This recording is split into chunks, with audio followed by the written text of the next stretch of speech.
Good evening, everyone. Good evening. I thank you sincerely for being here. The weather's not too bad outside. Did you all park in a lot out here on Stimson's? Yeah.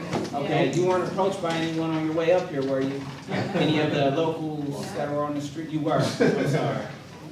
Organizational background, we're going to start with that, and then we're going to move into leadership introduction. I want you to know the faces that you may have heard the names of or seen on the site. I want you to know who those people are so you can go and bug them. We're going to go through a review of our past year of existence and give you an idea of what we've done. Not everything that we've done is probably published, so we want you to know what we've done, and that gives you an idea of where we're going. And then we will talk about where we're planning to go and change about what we've done today, and finally a call to action along with a little bit of a, I guess, a content area. I started asking around and searching Google. I mean, if you Google search something and it doesn't come up, it doesn't exist. That's how I feel at this day. If I Google search Young Professionals Organization, I come up with a couple of results. I go check them out, but none of them are fitting the bill I'm looking for. Then I guess what I'm looking for doesn't exist. But I didn't give up yet, right? You know, I was an engineer. So I definitely went to NSBE, flocked straight to the first NSBE meeting, and after I paid all my dues and was talking to my fellow engineers, I said, is there like a black young professionals or a young black professionals organization in the city I'm missing? I thought I found one, but it turned out that at that event, everybody I seen that looked like me was actually there for a different event. So if you take all those people away, that's who was actually there for the event I came to. It's like, oh gosh. So they pointed me to a GroupMe chat room. Got in there, it was pretty cool, but they were, it wasn't exactly what I was thinking it would be. It wasn't very organized. It was just, everybody having fun and keeping track of each other. They were building a community, and I respected that, but I was looking for something a little bit more formalized. Maybe I can find like-minded people and just kind of, see what happens from there. I didn't expect too much to happen. Things started to take off after a while, right? People showed up to a couple of events. Folks seemed to be very interested in having camaraderie with folks who looked like them and shared their same basis of aspirations. They want to be educated. They want to be aware. They want to be progressive, upward mobile professionals and be black and represent that in a positive way. So I had a lot of great people who started to gather around in a group around me, and so they started to say, let's do something out in the community. Let's go out and do something more positive. So we ended up doing volunteering events. We started going out and doing certain things here and there, and it was great. And a lot of the people who seen us surprisingly were surprised to see us so organized, which threw me off, because they never seen a black young professionals organization walk through the door in such a mass. They never seen such an organization in this area, based on how they were behaving, so it really threw me off. So as Darrell mentioned, we operate under 3 pillars: community, social, and personal. So under community, those are things like volunteering. So we've done cleaners. There's a lot of things to walk through that we've done. We, as we mentioned, partner with other organizations, Habitat for Humanity, neighborhood service organizations. So we've done a lot of different things under community, and all of it's about giving back. And we're going to start dabbling in mentorship and things like that. Under social, we definitely want to be welcoming. As we mentioned, I also am new here. I've been here for 2 years, but finding a place that you belong is very difficult when you move to a place where you have no family, no friends, you move alone. So I also visited different organizations, and some weren't as friendly, so we try to make sure that everyone feels that they can be a part. So we have different outings. So sometimes we have small group outings, like we did a breakout room, if you know what that is, where you do puzzles to get out of a room. So that was nice. It was like 13 of us. We had a great time. We've also done bar crawls. So we've had, a larger scale event as well. We'll walk through that. And the other is personal.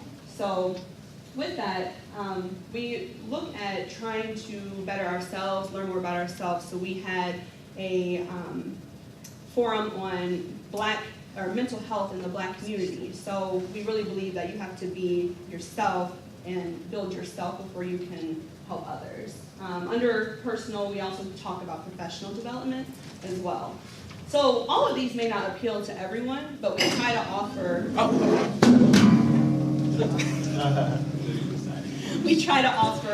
different pillars so you can see where you fit in. If you like community, you like just giving back, come to our events where we give back. If you like social, hey, we're fun people too. Personal, if you just need some personal development, you want to talk with others about issues in the community, you can do that as well. These are our key points. I'm going to read these verbatim so that you know what our mission and our vision are. Our mission: we help Detroit by organizing and developing driven Black young professionals towards community engagement and personal development to increase awareness and to support the Black community of Detroit. Our vision: create camaraderie, unity, and community among young Black professional individuals and organizations across all industries, origins, and beliefs.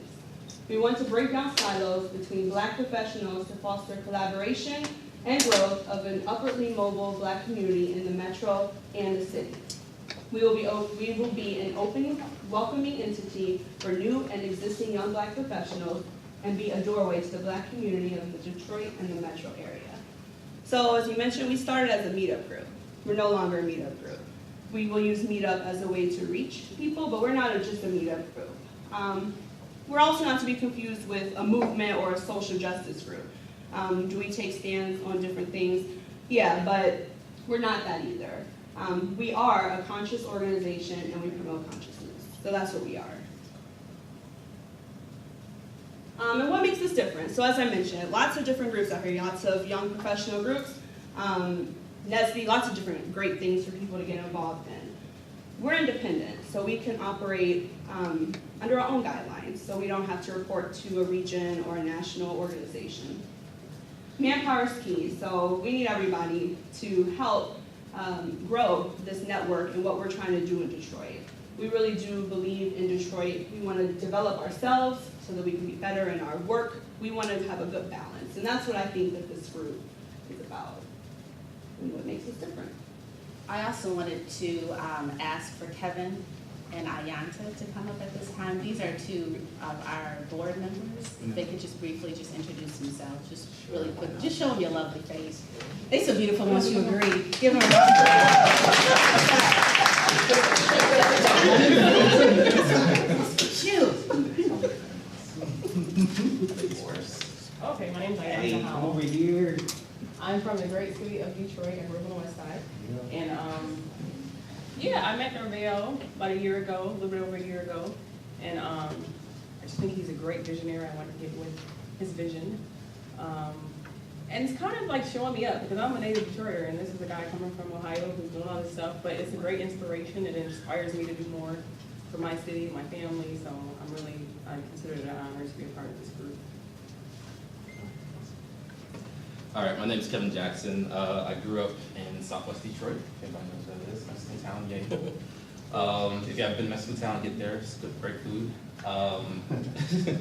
Graduated from Southwestern immediately after high school. Went away to college, so moved out of state for a little while. Came back, got a job, moved out of state again for a little while, and then upon coming back, I kind of realized the statement, "You can never go home again," kind of applied because I found myself not really wanting to hang out with the people that I hung out with before. But it was also a game night as well, and so the residents came out. We had food, it was good. None of us got to eat it, but it was so good. It was actually a Black caterer out of Detroit.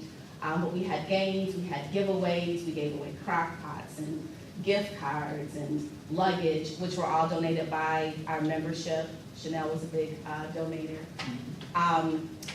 And we had games, we had line dancing. So we really wanted to provide an opportunity. You know, oftentimes people are like, oh, you know, we went and fed the homeless yesterday. And, you know, we gave potatoes and stuff. But this was, we wanted, these are residents, so they all live in an apartment, very nice apartments.